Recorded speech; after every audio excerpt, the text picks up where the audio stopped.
നെല്ലിക്കൊക്കെ എത്രയാ?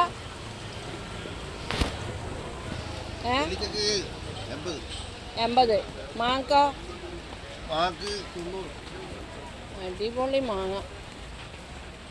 കാന്താരിക്ക് വിലയുണ്ടോ? 160.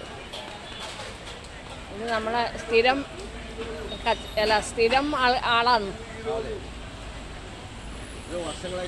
വർഷങ്ങളായി കാണുന്ന സ്ഥിരം ആളാണ്. രാവിലെ വരുമ്പോൾ മാർക്കറ്റ് ഇങ്ങനെയൊന്നല്ല ഉണ്ടായിരുന്നു. മാർക്കറ്റ് ആൾക്കാർക്ക് കയറാനും ഇറങ്ങാനും എന്നാണ് എന്തേലും.